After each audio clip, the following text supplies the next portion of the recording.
কিছু মানুষ এই দুনিয়াতে শয়তানকে ভালো করার দায়িত্ব নেয়, শয়তানের সাথে জড়িয়ে শয়তানকে ভালো করতে চায়।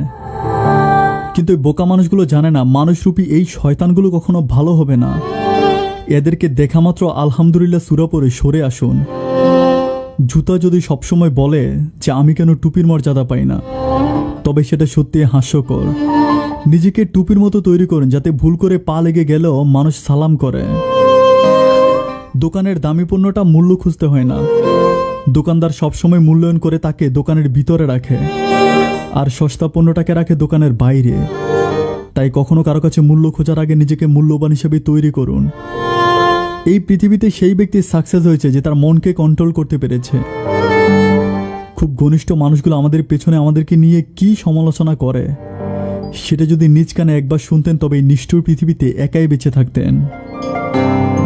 সত্যিকার একজন পুরুষের চোখে তার ভালোবাসার মানুষটি হলো সেরা সুন্দরী, আর কাপুরুষের চোখে হাজারো মেয়ে। কম বেশি সবাই তো মুখের কথা শোনে, কিন্তু মনের কথাগুলো একমাত্র উপরওয়ালাই শোনে।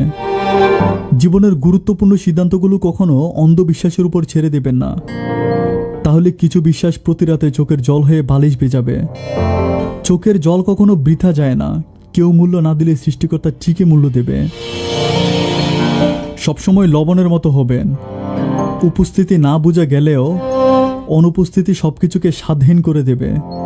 কিছু মানুষের বৈশিষ্ট্য: রাগী মানুষের ধৈর্য কম, সুস্থ মানুষ খায় কম, মুখ্য মানুষের আক্কেল কম, নিষ্ঠুর মানুষের মায়া কম, শিশুদের হিংসে কম, সৎলোকের বন্ধু কম, নিঃশ্বাসের বিশ্বাস কম, সত্য কথার বিশ্বাস কম, আমল করা লোক কম, মানুষরূপী শয়তানের লজ্জা কম, সৎলোকের বন্ধু কম। আমি একটা পাখি পুষেছিলাম, সেটা একদিন উড়ে গেল। একটা কাঠবিড়ালি পুষেছিলাম, সেটাও চলে গেল। পরিশেষে ভালোবেসে একটা গাছের চারা রোপণ করলাম। গাছটা যখন বড় হলো, পাখি আর কাঠবিড়ালি দুটোই ফিরে এলো। তেমনি রাত জেগে কারোর সাথে ফোনে কথা বলিস, স্বপ্ন পূরণের পরিকল্পনা না করে খুব তাড়াতাড়ি ঘুমিয়ে যান এবং খুব সকালে উঠে স্বপ্ন পূরণের জন্য কাজ করুন। দেখবেন স্বপ্ন দেখা মানুষটা আর স্বপ্ন দেখা ভবিষ্যৎ দুটোই ফিরে আসবে। ধন্যবাদ সবাইকে।